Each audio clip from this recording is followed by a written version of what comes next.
He wasn't just some academic guy or some like fancy poet guy just talking shit about society. Like he was living through that same things. Like everything he was talking about, he was like experiencing that.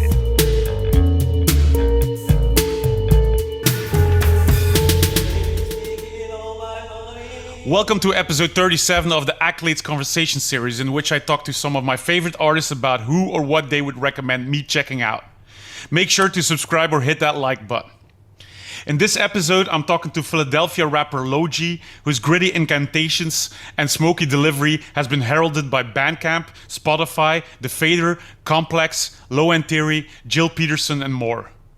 lojii's kinetic avant-garde raps confidently pass through sparse flavors of boom bap, house, electronica, grime, trap, and punk. I spoke to lojii about Gil Scott-Heron, an American soul and jazz poet, musician, and author known primarily for his work as spoken word performer in the 1970s and 1980s. His collaborative effort with musician Brian Jackson featured a musical fusion of jazz, blues, and soul, as well as a lyrical content concerning social and political issues of the time, delivered in both rapping and melismatic vocal styles by Scott-Heron. His own term for himself was bluesologist, which he defined as a scientist who is concerned with the origin of blues.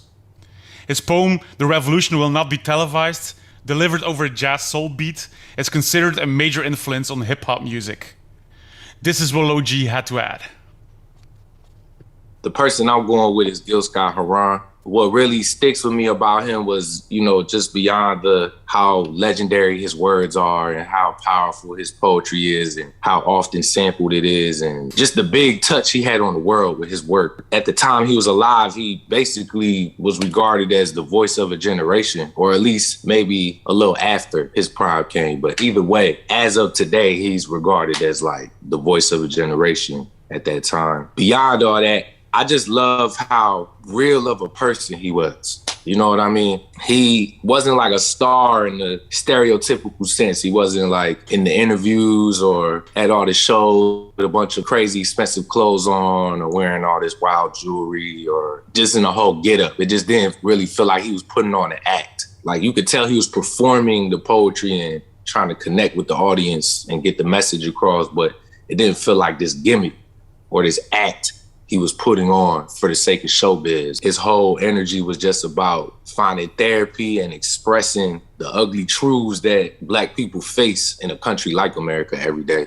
And just not being afraid to get to the root of it and talk about it in a way that would shock you sometimes, or in clever ways just make you go, wow, I didn't see it like that before. Not only for the people who don't necessarily experience what it's like to be Black, but even for Black people. Like just the way he would put certain things, you start looking at life and you might be going through them same things every day, but you ain't think about it that. To be such a powerful artist and have such influence, but at the same time be such a regular person and someone so easily relatable. He also disappeared for a big part of his life out of the spotlights, right? Yeah, and that also adds to what I'm saying.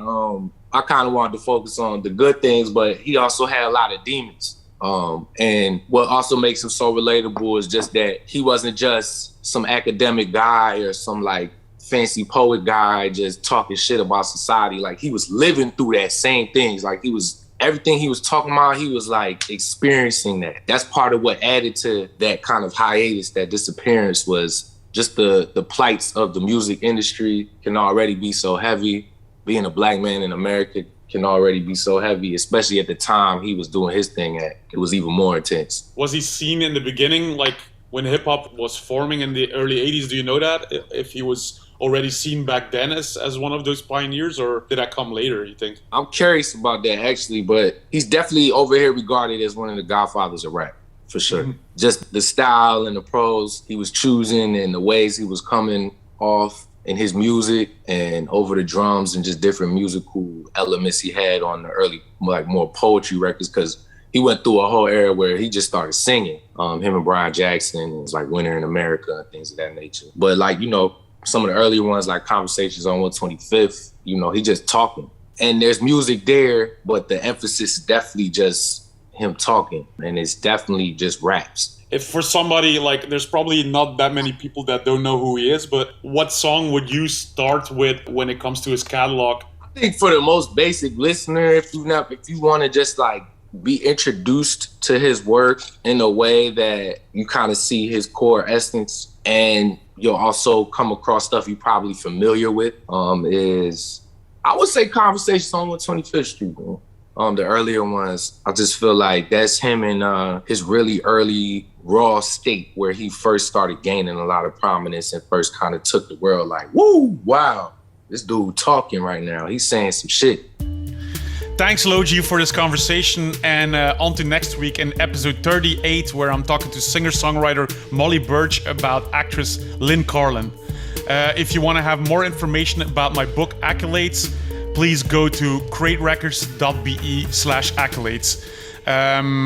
You can also find visuals to these interviews when you go to our YouTube channel, Crate Records.